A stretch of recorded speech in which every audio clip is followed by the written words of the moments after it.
Ada sebuah korelasi yang sangat indah antara hadirat Tuhan dan kemuliaan Tuhan. Dan kita sebagai orang Kristen harus bisa menjawab apa itu hadirat, apa itu kemuliaan.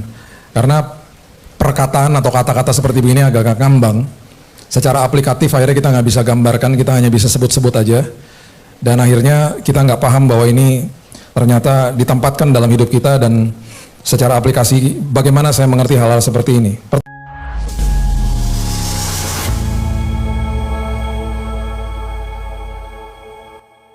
Engkau dahsyat Tuhan, itu sebabnya hari ini kami berdiri di tempat ini karena ada kuasa kebangkitan yang Kau telah berikan kepada kami. Tuhan, Engkau katakan bahwa firman-Mu menopang hidup kami. Engkau katakan firman-Mu memerdekakan kami. Dan Engkau katakan bahwa firman-Mu menjaga hidup kami. Itu sebabnya hari ini Tuhan, firman yang keluar dari mulut-Mu yang menjadikan sesuatu yang tadinya tidak ada menjadi ada. Firman itu yang berdiam di dalam kami. Itu sebabnya kami kuat, kami jadi luar biasa karena Yesus kami luar biasa. Hidup kami penuh dengan kekuatan dan kuasa karena ada Yesus yang berkuasa. Kami berhadapan sama dunia yang tidak ada kepastian, tapi kami memiliki Yesus yang memiliki kepastian. Firman-Mu Tuhan, hari ini bukan sekedar untuk kami mengerti saja, tapi firman Tuhan menguasai kehidupan kami. Kami sambut firman kebenaran, hanya di dalam nama Yesus kami berdoa dan mengucap syukur. Kita sama-sama katakan, amin, amin, amin, amin, amin, amin. Silakan duduk, shalom.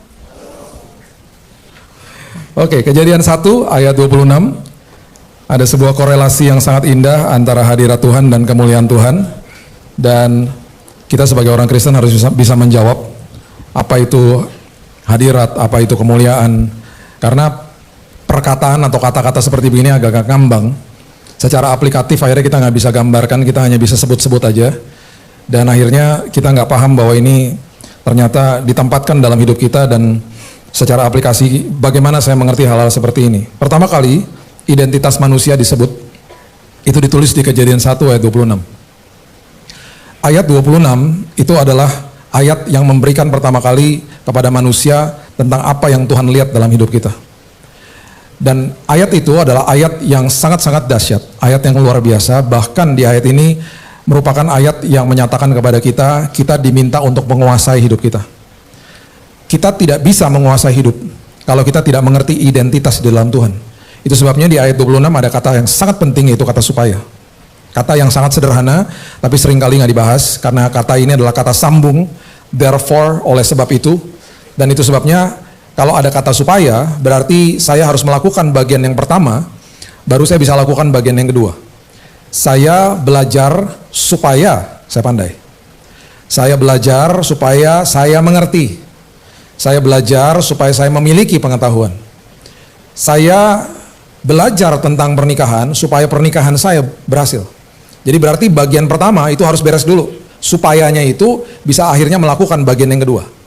Nah, ayat 26 itu ada kata supaya di situ. Dan dimulai dengan kalimat yang luar biasa, dikatakan berfirmanlah Allah, baiklah kita menjadikan manusia menurut gambar dan rupa kita. Itu identitas. Supaya. Mereka berkuasa atas ikan-ikan di laut, burung-burung di udara, atas ternak, karena memang banyak binatang saat itu. Nah, ini dia yang relevan bagi kita, atas seluruh bumi. Dan atas segala binatang melata yang merayap di bumi.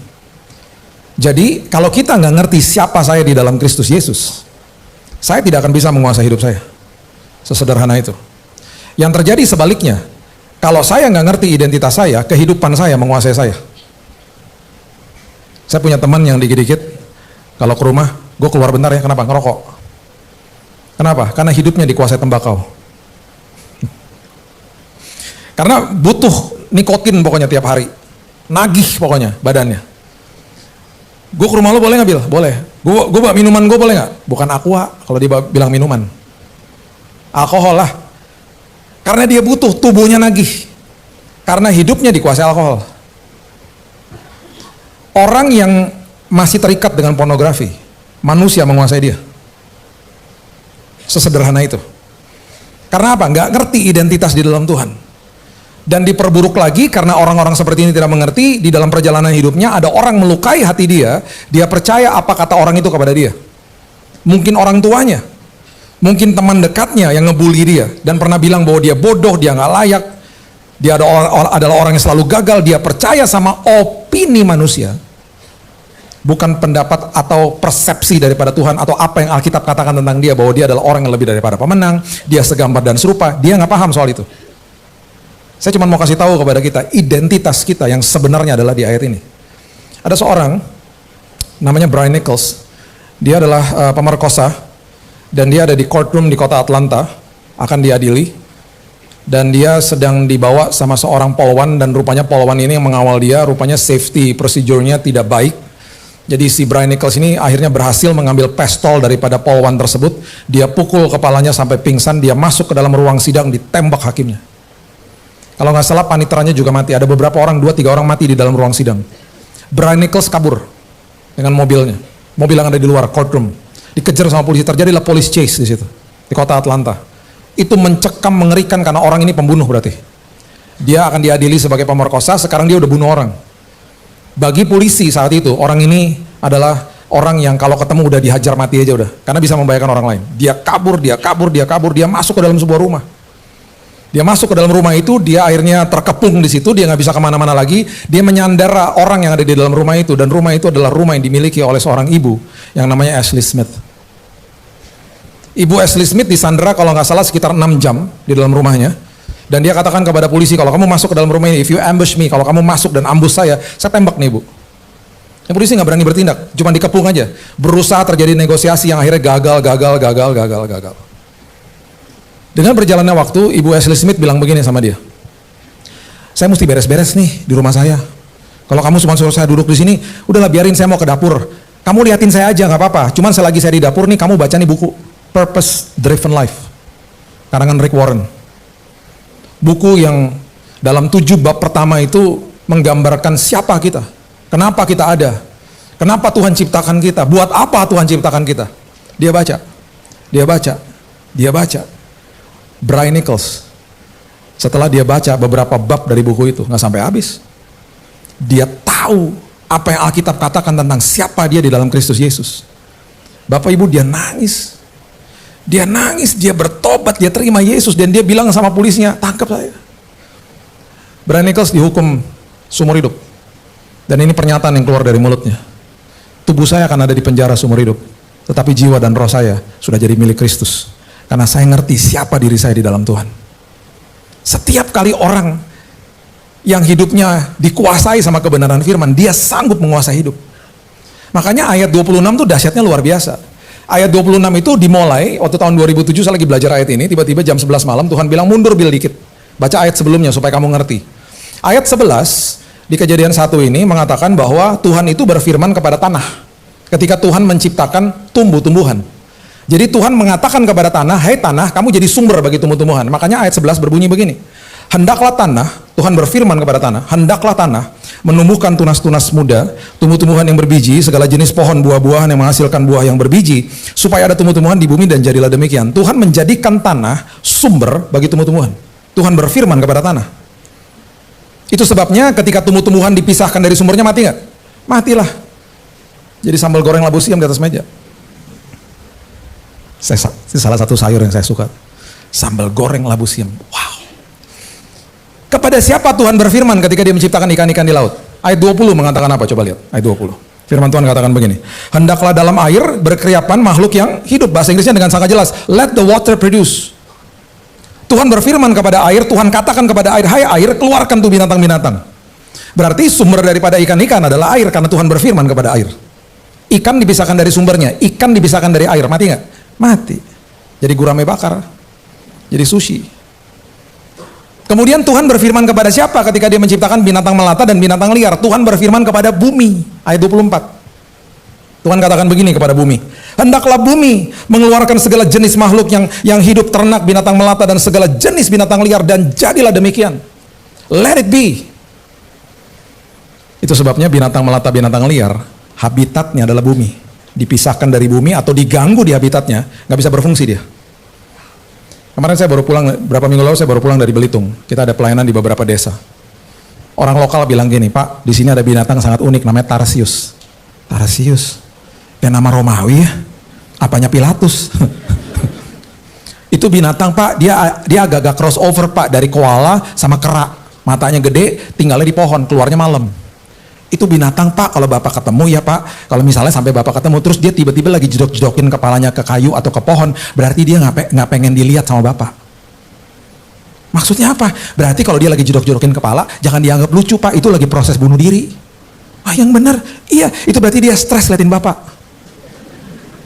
Nah kalau Bapak lihat dia, terus dia melototin balik, dia begini, melotot begini, berarti dia senang sama Bapak. Oh gitu. Itu dari situ aja saya bilang gini, wow luar biasa banget ya Tuhan. Berarti semua dikasih kemuliaannya. Nah, kita tarik lebih dalam. Di dalam gambar dan rupa Tuhan, semua ciptaannya diberikan kuasa, atribut, karakternya Tuhan. Oke? Di semua ciptaannya, selain manusia, karakter, atribut, kehebatan, kuasa Tuhan ditempel di ciptaannya. Manusia, kuasa, karakter, atribut, kehebatan Tuhan ditaruh, bukan ditempel, ditaruh di dalam manusia. Makanya kita ciptaan agung. Nah masalahnya gini, ini masalahnya. Kita kalau lihat ciptaan Tuhan, harusnya kita sadar bahwa Tuhan ada. Harusnya. Karena semua kemuliaan Tuhan yang dinyatakan di atas ciptaannya dia atau di dalam ciptaannya dia, itu menggambarkan Tuhan. Dan harusnya kalau orang lihat itu, orang lihat ciptaannya, orang akan langsung harusnya sadar Tuhan ada. Paham ya? Jadi kemuliaan Tuhan itu harusnya menggambarkan kehadiran Tuhan. Nah sekarang masalahnya begini, masalahnya nih. Kita dari lahir udah lihat bintang, bulan sama matahari, kita udah biasa ngeliatin begituan. Mana ada di antara kita yang keluar terus kita ngeliatin, hebat ya matahari udah jutaan tahun, dia selalu memancarkan cahaya, kok nggak ada talinya dia ngambangnya begitu ya. Mana ada yang mikir-mikir begitu? Yang ada panas banget sini. Mana ada yang mikir-mikir ngeliatin bulan, hebat ya bulan ya kalau malam bersinar ya gitu. Ya mungkin adalah satu dua, cuman jarang, karena apa? Udah kebiasa. Terus kalau kita lihat orang lain, atau kita lihat diri kita, semua kita nih punya zona kekuatan masing-masing. Harusnya, itu juga harusnya membuat kita sadar bahwa Tuhan tuh ada. Ada yang jago lawyer, ada yang jago pilot, ada yang jago di perbankan, ada yang jago jadi entrepreneur, ada yang jago musik, ada yang jago seni. Banyak banget. Tuhan tempatkan satu-satu karakter keindahan dia di dalam semua manusia. Dikasih kepribadian beda-beda, kreativitas beda-beda, talenta beda-beda. Tapi itu juga kesaru, kita nggak bisa, kadang-kadang nggak bisa lihat juga. Kenapa? Karena orang yang bukan orang percaya juga hebat di luar sana. Gue kagak perlu kenal Tuhan juga, gue kaya, gue banyak duit, sama kayak lu, lebih kaya daripada lu. Ya. Mau ngomong apa? Jadi kemuliaan Tuhan kesaru. Nah, belum lagi terus diperburuk lagi sama orang Kristen yang nggak ngerti tentang kehadiran Tuhan. Contoh, datang ke gereja, gue kagak ngerti lagunya nggak enak, gue nggak bisa rasa hadirat Tuhan tadi. Apalagi khotbah tuh pendeta agak-agak silo, gue kalau liatin dia. Lampu kalau nyala ada kepala, aduh silo kayak bohlam lampu. Udah gitu dia ngomong kejadian-kejadian, gue bingung. Gue gak rasa hadirat Tuhan. Tapi ada orang ngomong gini, gue gak ngerti lagunya, gue gak ngerti khotbahnya, tapi gue rasa hadirat Tuhan karena gue kejar hadirat Tuhan, gue pengen tahu dan gue ingin sekali ada dalam hadirat. Jadi sikap hatinya beda. Nah sekarang contohnya gini, kehadiran Tuhan sesekali menjamah emosi kita bisa nangis, kita bisa tersentuh. Kalau lagi emosinya nggak tersentuh, bukannya berarti Tuhan nggak ada. Tuhan tetap hadir. Kehadiran Tuhan harus dinilai pakai iman, bukan pakai perasaan. Jadi nggak bisa cuma begini, gue rasa hadirat Tuhan, kenapa gue merinding? Jadi kalau nggak merinding nggak ada hadirat Tuhan, gimana sih? Nggak gitu juga gitu loh. Nah sekarang pahami lebih dalam lagi. Kehadiran sama hadirat tuh beda. Saya bisa hadir di dalam sebuah pesta pernikahan kemarin. Terus saya ketemu sama teman saya besoknya, ngobrol. Lah, lu kemarin di Hotel Mulia? Gue juga. Lu ke kawinan dia? Ya gue juga. Kok gak ketemu? Karena gede tempatnya. Sama-sama hadir loh, di jam yang sama loh. Tapi kok gak ketemu? Sama-sama hadir, tetapi tidak merasakan hadirat. Hadirat itu artinya countenance to countenance, face to face, ketemu. Iblis, yang dia lakukan adalah dia akan memalingkan wajah kita kepada masalah, dan keluarlah kata-kata bersungut-sungut dari mulut kita. Dia sedang buat apa? Dia sedang membuat anak Tuhan tidak sadar Tuhan ada dalam hidupnya. Karena ini janji Tuhan, tidak ada siapapun dan apapun yang sanggup memisahkan kasihku kepadamu, dan aku tempatkan Roh Kudus di dalammu yang tidak akan pernah sedetik pun meninggalkanmu. Gak akan. Cuman kita nggak sadar dia ada karena kita lihat masalah dan kita terkesima sama masalah. Makanya ada kuasa di balik ucapan syukur. Orang yang lagi ngucap syukur walaupun ada masalah, dia lagi ngelihat, sebenarnya dia lagi ngelihat Tuhan. Dia lagi ngomong gini, makasih ya Tuhan, walaupun ada masalah, aku sadar Engkau ada dalam hidupku. Itu ucapan syukur. Makanya ucapan syukur di dalam kehidupan orang percaya itu menyadarkan dia bahwa Tuhan hadir. Oke, tarik lagi lebih dalam. Seperti tadi, benda-benda di langit, binatang, semua menyatakan kemuliaan Tuhan. Biasalah, manusia juga kadang-kadang nggak bisa lihat soal hal itu. Sesama manusia juga dengan talentanya, sama juga orang yang nggak percaya juga hebat-hebat banyak. Satu-satunya cara, momen di mana dunia bisa lihat Tuhan itu adalah ketika anak Tuhan melewati badai. Karena di Matius 7 itu di situ ada 2 rumah dan dua-duanya kelihatannya pasti bagus-bagus aja. Rumah kalau dilihat kelihatan fondasinya nggak? Ya enggak lah. Rumah ada 2 nih, yang satu didirikan atas batu, satu didirikan atas pasir. Kelihatan nggak batunya? Kelihatan nggak pasirnya? Enggak lah. Mana kelihatan? Yang kelihatan rumahnya. Kelihatan rumah itu kuat ketika ada badai. Karena yang satu rusak dan hancur, yang satu berdiri teguh. Yang berdiri teguh, orang akan bertanya, kok kuat sih? Fondasinya beda. Makanya di dalam masalah itu kesempatan kita kasih tahu kepada dunia tentang kemuliaan Tuhan. Kita kasih tahu kepada dunia di dalam kelemahanku kuasanya dinyatakan, makanya aku berdiri teguh. Makanya di dalam semua masalah itu sebenarnya adalah sekolah kehidupan buat anak-anak Tuhan supaya paham siapa Tuhan dan untuk menyatakan kemuliaan Tuhan di dalam hidupnya. Makanya yang namanya badai itu adalah kurikulumnya, gurunya Tuhan, buku manualnya Alkitab. Masalahnya, ya, kita seringkali ketika masuk ke dalam sekolah kehidupan, kita nggak mau selesaikan sekolahnya karena kita nggak suka sama pelajarannya. Aduh berat amat sih, saya nggak suka gitu. Kemarin saya ngisi di Rohani Kristen SMA 1 Budi Utomo SMA Negeri 1. Saya dulu alumni di situ. Nggak boleh tahu tahunnya, ntar tua banget nih Pak Billy ya gitu. Saya ke sana terus saya ke belakang. Saya kasih tau teman saya Yos, saya bilang ini, tuh tempat dulu tuh gue kabur dari situ tuh. Ada tembok yang saya pernah loncatin kabur dari kelas karena nggak suka kelasnya. Perhatikan apa yang terjadi ketika murid-murid Yesus bilang begini, saya nggak mau kelasnya selesaikan, berhentikan kelasnya Tuhan. Markus pasal yang keempat ayat 35, coba lihat. Markus 4 ayat 35. Pada hari itu waktu hari sudah petang, Yesus berkata kepada mereka, marilah kita bertolak ke seberang. Oke? Kalau Yesus yang ngomong bertolak ke seberang, udah pasti mereka sampai ke seberang. Karena Yesus yang ngomong, Yesus yang suruh. Kalau saya yang suruh, saya nggak bisa kasih jaminan. Kalau Yesus yang suruh, udah pasti sampai ke seberang. Pertanyaan saya, Yesus tahu nggak akan ada badai? Jelas dia tahu. Dia tahu nggak dia akan tidur? Jelas dia tahu. Makanya dia berfirman. Firmannya memproteksi sebenarnya perjalanan mereka. Marilah kita bertolak ke seberang. Itu artinya kita pasti sampai ke seberang dengan selamat. Mereka meninggalkan orang banyak lalu bertolak membawa Yesus beserta dengan mereka dalam perahu di mana Yesus telah duduk. Perahu-perahu lain juga menyertai dia. Lalu mengamuklah taufan yang sangat dahsyat, ombak menyembur masuk ke dalam perahu sehingga perahu penuh dengan air. Harusnya jangan dibangunin Yesusnya. Karena ini sekolah kehidupan, ini perjalanannya, ini kelasnya. Mereka nggak suka sama kelasnya, mereka nggak suka sama pelajarannya. Makanya di ayat itu, di ayat 38, pada waktu itu Yesus sedang tidur di buritan di sebuah tilam, gurunya. Murid-muridnya membangunkan dia dan berkata kepadanya, Guru, engkau tidak peduli kalau kita binasa. Dengan kata lain, kalau saya bisa tambahkan, Guru, susah amat sih pelajarannya. Stop aja. Kami nggak mau lanjutin pelajarannya. Kelasnya stop aja please. Yesus bangun. Dengan kasih karunia-Nya, dia granted their permintaan mereka. Dia bilang begini sama angin dan danau itu. Diam, tenanglah, angin reda, danau menjadi teduh sekali, izinkan saya tambahkan atas permintaan murid-muridnya. Ayat berikutnya adalah ayat yang menyatakan apakah dia setuju dengan permintaan murid-muridnya atau tidak. Itu ada di ayat berikutnya. Kalau dia setuju sama permintaan mereka, ayat berikutnya akan berbunyi begini, makasih ya guys sudah bangunin saya, hampir kita mati bareng. Dia ngomong gitu nggak? Enggak. Dia nggak ngomong gitu, dia nggak pernah ngomong gitu. Dia ngomong gini, dia marah malah. Kenapa sih kamu begitu takut?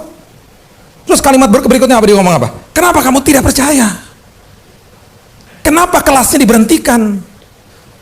Kalau kelasnya diberhentikan, kalau pelajarannya nggak tuntas, manusia tidak akan paham, tidak akan ngerti, pengetahuan yang nggak dapat. Betul ya? Makanya ayat yang berikutnya, ayat 41 mengatakan begini, mereka menjadi sangat takut. Udah takut, makin takut. Karena pelajarannya nggak selesai. Dan berkata seorang kepada yang lain, siapa gerangan orang ini sehingga angin dan danau pun taat kepadanya? Mereka nggak paham dan mereka bertanya, siapa dia? Karena kelasnya di stop. Coba lihat, ada satu kelas yang dimana murid-muridnya tidak meminta untuk diberhentikan. Matius 14, ayatnya yang ke-22 mengatakan begini. Matius 14 ayat 22. Sesudah itu Yesus segera memerintahkan murid-muridnya naik ke perahu dan mendahulunya ke seberang. Sementara itu ia menyuruh orang banyak pulang. Yesus juga yang suruh. Dia nggak naik ke perahu tapi dia yang suruh. Firman-Nya udah mengatakan kamu pergi ke seberang. Udah pasti sampai karena dia yang suruh. Apapun yang keluar dari mulutnya kejadian pasti karena firman-Nya. Setelah orang banyak disuruhnya pulang, Yesus naik ke atas bukit untuk berdoa seorang diri. Ketika hari sudah mulai malam, ia sendirian di situ. Perahu murid-muridnya sudah beberapa mil jauhnya dari pantai, diombang-ambingkan gelombang karena angin sakal. Kira-kira jam 3 malam datanglah Yesus kepada mereka berjalan di atas air. Ini kalau kita lihat kronologisnya, dari jam mereka masuk ke dalam perahu sampai jam 3 itu kira-kira more or less about 6 jam. Alkitab tidak mendokumentasikan gelombangnya seperti apa, besar kecil, mengerikan dan tidak mengerikan. Kita nggak tahu. Yang penting ada gelombang aja, ada badai aja di situ. Selama hampir 6 jam. Tiba-tiba Yesus berjalan di atas gelombang gelora badai kehidupan mereka dan mereka akan lihat, wow, Tuhan saya berjalan mengatasi badai. Mujizat mulai terjadi. Ketika murid-muridnya melihat dia berjalan di atas air, mereka terkejut dan berseru, itu hantu, lalu berteriak-teriak karena takut. Pelajaran pertama, takut. Mereka tidak pernah Alkitab mendokumentasikan di peristiwa ini, tidak ada satupun permintaan mereka untuk minta untuk kelasnya diberhentikan atau badainya diberhentikan, nggak ada. Tetapi segera Yesus berkata kepada mereka, tenanglah, aku ini, jangan takut. Satu pelajaran selesai. Pelajaran takut selesai. Karena pelajaran takutnya selesai dan tuntas, Petrus datang kepada dia, berseru menjawab dia, Tuhan, apabila engkau itu suruhlah aku datang kepadamu berjalan di atas air. Dia udah mulai nggak takut. Karena udah selesai tuh pelajaran takutnya. Sekarang saya mau jalan di atas badai. Wow, dia berjalan. Yesus bilang datang. Petrus turun dari perahu, berjalan di atas air mendapatkan Yesus. Gitu-gitu Petrus pernah jalan di atas air. Teman-temannya dulu ngeceng-cengin dia, lu nyangkal, lu kurang ajar, lu jangan banyak berisik deh, lu pernah jalan di atas air nggak kayak gua gitu. Walaupun cuma sebentar, dia pernah jalan di atas air. Pelajaran berikutnya, tetapi ketika dirasanya tiupan angin, takutlah ia, mulai tenggelam, lalu berteriak, Tuhan tolong aku. Pelajaran berikutnya begini, Yesus mengulurkan tangannya, dan dia mengatakan, hai orang kurang percaya, mengapa engkau bimbang? Yang tadi pelajaran takut tuntas, pelajaran bimbang tuntas. Satu-satu tuh, semua pelajaran dituntaskan sama Yesus. Ayat berikutnya, lalu mereka naik ke perahu dan angin pun reda, izinkan saya tambahkan di situ, diredakan, karena memang sudah waktunya kelasnya selesai. Diredakan karena memang selesailah seturut sama waktunya Tuhan. Perhatikan apa yang terjadi ketika kelasnya selesai dan gak ada yang berhentikan kelasnya dan gak ada yang kabur dari kelasnya. Ayat 33, orang-orang yang ada di perahu menyembah dia dan katanya, sesungguhnya engkau anak Allah. Yang satu mereka gak paham siapa dia dan mereka makin takut. Yang satu mereka mengenal siapa Tuhannya. Ketika ada badai, itu kesempatan kita kenal siapa Tuhan kita. Karena tidak pernah sedetik pun dia lepaskan tanganmu. Di saat kita masih balita atau baby ya, masih bayi, kita akan meraih pegang jari orang tua kita. Kita masuk ke usia balita, kita pegang mainan. Musim berganti, apa yang kita pegang berubah-berubah. Masuk ke remaja mungkin pegang HP. Masuk jadi pemuda pegang tangan pacar, masuk jadi orang yang mahasiswa misalnya, pegang apa? Pegang ijazah. Masuk sebagai eksekutif muda, pegang tangga karir. Masuk ke dalam pernikahan, pegang tangan pasangan. Masuk ke dalam masa pensiun, pegang stick golf atau alat berkebun misalnya. Masuk ke dalam jenjang usia senja, pegang tongkat mungkin. Musim berganti, yang kita pegang berubah-berubah. Tapi ada satu tangan yang tidak pernah melepaskan hidupmu, tangan dia adalah tangan Yesus. Musim berganti, tangan itu tangan yang paling perkasa. Dan bahkan di dalam lembah kekelaman pun, di dalam terowongan yang gelap pun, di dalam padang gurun pun, dia menyertaimu. Dialah Allah Immanuel itu. Biarkan selesaikan badainya, karena kita lagi nerobos sama-sama dia, dan itu sekolah kehidupan. Karena di ujung daripada itu semuanya, kemuliaannya dinyatakan buat orang-orang sekeliling kita. Kok lu bisa sih ngelewatin itu? Ada Tuhan. Teman saya masuk ke rumah sakit waktu saya kena kanker, divonis mati 3 bulan tahun 2019. Bill, lu kayak tengkorak Bill, gue jadi nangis, gue gak sadar tuh lu Bill. Habis ngobrol-ngobrol dia bilang gini, Bill, kalau itu terjadi sama gue gak mungkin sekuat lu Bill. Saya bilang gini, gak gitu kali caranya. Kalau lu diizinkan Tuhan lewatin badai, di dalam kelemahan lu, kan lu pasti lemah kan, kuasanya dinyatakan dalam hidup lo. Karena justru di dalam badai, Tuhan mau menyatakan kepada dunia siapa dia, lewat anak-anaknya. Makanya kemuliaan Tuhan dinyatakan lewat hidup kita justru ketika ada badai. Dunia akan melihat. Dan itu membawa berkat bagi kita karena kita diubahkan Tuhan. Kita dapat terobosan di sini sebelum kita menerobos masalahnya. Kemarin di Belitung ada seorang ibu datang kepada saya. Dia nangis, dia bilang begini, Pak Billy, saya seorang guru TK Pak. Di tahun 2008 Pak, anak saya dipanggil pulang sama Tuhan. Usia dia masih 3 tahun. Dia kena kanker Pak. Terus dia bilang gini sama saya nggak punya kesaksian seperti Pak Billy. Pak Billy disembuhkan Tuhan, anak saya nggak disembuhkan Tuhan Pak, dia dipanggil pulang sama Tuhan. Saya nggak punya kesaksian seperti Bapak. Terus dia ngomong gini, Pak, sejak 2008 Pak, sejak anak saya dipanggil pulang sama Tuhan, tadinya saya nggak suka anak Pak. Anak-anak lain, orang lain kalau lihat saya pada takut. Tiba-tiba hati saya diubahkan, saya jadi punya belas kasihan Pak. Jadi saya akhirnya mau ngajar TK Pak. Jadi saya ngajar TK sampai hari ini Pak. Tapi saya nggak punya kesaksian seperti Bapak. Waktu saya diberikan kesempatan berbicara, saya bilang gini, Bu, yang Ibu kasih tahu sama saya itu kesaksian Ibu. Bu, Ibu tahu nggak berapa ratus anak, mungkin ribuan dari tahun 2008 yang Ibu jamah. Karena hidupnya Ibu, hatinya Ibu diubahkan sama anak Ibu. Dia cuma ditugasin 3 tahun Bu sama Tuhan. Anaknya Ibu tuh pahlawan buat Ibu. Bu, saya disembuhkan Tuhan dari kanker betul, tapi saya masih hidup di dalam tubuh yang fana Bu. Anaknya Ibu dipisahkan dari casing tubuh yang udah hancur Bu. Dan di detik dia tutup mata di bumi, dia bangkit di pangkuan Bapa di sorga. Karena kematian gak berkuasa atas orang-orang percaya Bu. Karena Yesus yang mengalahkan kematian di kayu salib. Di Tesalonika dikatakan apa? Jangan berduka seperti orang tidak memiliki pengharapan. Satu hari kelak Ibu akan dipertemukan dengan dia kembali Bu. Saya nggak tahu dia bisa lihat Ibu atau tidak. Kalau dia bisa lihat, buat dia bangga Bu. Ini kesaksian dahsyat Bu. Semua kita punya pengalaman beda-beda sama Tuhan. Penyertaan Tuhan nggak pernah gagal loh Bu. Ibu lagi nyatakan kemuliaan Tuhan. Ibu lagi ngasih tahu kepada banyak orang bahwa Tuhan itu ada. Ibu nggak tinggalin dia loh Bu. Bu, saya punya teman Bu. Saya punya teman baik. Anaknya 21 tahun lagi kuliah di Jerman, meninggal Bu. Itu teman saya ngomong gini sama saya, Bill, gue waktu lagi ngambil jenazah anak gue Bill, itu gue kalau nggak dipegangin sama teman gue lagi lari ke kereta cepat, gue mau bunuh diri Bill. Untung ada yang megangin gue udah nggak ada harapan Bill. Bapak Ibu tahu nggak apa yang terjadi sama dia? Hari ini dia punya persekutuan doa namanya Victorious Mother. Dia ngumpulin ibu-ibu yang anaknya dipanggil pulang sama Tuhan. Dia jadi berkat. Dan ibu-ibu ini menjangkau ibu-ibu yang lain juga. Mereka berkumpul, mereka saling menguatkan, kemuliaan Tuhan dinyatakan di situ. Orang sadar bahwa Tuhan ada gara-gara anaknya lewat badai dan berdiri teguh. Itu. Makanya ini yang saya katakan. Ketika orang datang kepada saya dan bilang, Bill, lu dapat mujizat kesembuhan dari kanker. Bukanlah. Mujizat yang gue terima adalah gue, istri gue, dan kedua anak gue diubahkan Tuhan. Kesembuhannya bonus. Karena Tuhan kalau sembuhin orang tinggal balikin tangan sembuh. Tapi perubahan karakter itu memerlukan respon daripada kita. Saya menikah sama istri. Kalau Bapak Ibu tahu film MacGyver itu istri saya. Seorang yang tidak mempunyai dimensi iman. Nggak ada. Karena semua pakai logika. Satu hari saya tanya sama mbak di rumah, Ibu mana? Lagi di garasi Pak. Saya ke garasi, tau nggak dia ngapain? Kipas angin lagi dibongkar sama dia. Lagi dibetulin.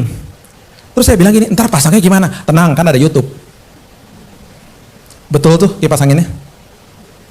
Satu hari lagi hujan keras. Mbak, Ibu di mana? Di loteng Pak, betulin genteng. Anak-anak kalau di rumah, laptop rusak, pintu rusak, toilet rusak, nggak ada yang manggil Daddy, Mami. Tuh istri saya, MacGyver. Kalau di film kartun tuh handyman. Tuh. Waktu saya sakit, logikanya nggak bisa bekerja udah, mentok udah. Saya nggak pernah lihat dia nangis, meraung-raung di samping saya di kamar saya, di rumah sakit, menjerit kepada Tuhan. Tuhan, aku nggak tahu lagi harus bagaimana. Itu yang Tuhan mau. Saya nggak pernah dengar itu. Dan waktu saya disembuhkan, dia bilang gini, aku ngucap syukur sama Tuhan. Karena aku lihat Yesus, aku ngalami Yesus dalam hidupku. Aku punya dimensi iman yang baru, diubahkan Tuhan dia. Itu mujizat terbesar yang terjadi. Karena kemuliaan Tuhan dinyatakan lewat pengalaman hidup orang-orang percaya. Makanya kalau ada masalah, ada badai, itu sekolah kehidupan Bapak Ibu. Biarkan tuntas. Tuhan pegang tangan kita kok. Supaya kemuliaan dinyatakan, supaya dunia bisa akhirnya bertanya, siapa Tuhanmu? Saya percaya apapun yang kita sedang lewati, kita sedang mengalami terobosan sama Tuhan. Dan ingat, jangan kejar-kejar jawaban doa. Tuhan udah siapkan yang terbaik. Nikmati penyertaan Tuhan selagi menunggu jawaban doa. Keintiman terjadi, perubahan karakter terjadi, pertumbuhan rohani terjadi di situ. Dan perkara besar terjadi di situ. Kita akan belajar banyak hal di dalam penantian kita. Tuhan tahu yang terbaik buat kita. Kapan dia kasihnya, terserah dia. Dia tahu waktu yang tepat, bukan kita. Dia maha tahu, kita suka sok tahu. Biarkan dia yang bekerja. Karena dia maha tahu, maha kuasa, maha hadir. Amin. Berikan tepuk tangan kita untuk Tuhan kita. Terima kasih Bapak yang baik, mengucap syukur buat siang hari ini, sore hari ini. Hamba percaya apapun yang sudah disampaikan terbenam dalam kehidupan kami, terus berkumandang dalam hidup kami. Aku stop berbicara, firman Tuhan tidak pernah stop berbicara. Firman Tuhan terus mengingatkan kami, menjadi penopang hidup kami. Dan kami percaya walaupun kami berjalan di dalam kegelapan apapun, Tuhan beserta dengan kami. Kami percaya kehidupan kami penuh kesaksian karena kami mengalami Yesus. Hanya di dalam nama Tuhan Yesus kami sudah berdoa, kami sudah senantiasa mengucap syukur. Kita sama-sama katakan, amin. Tuhan berkati.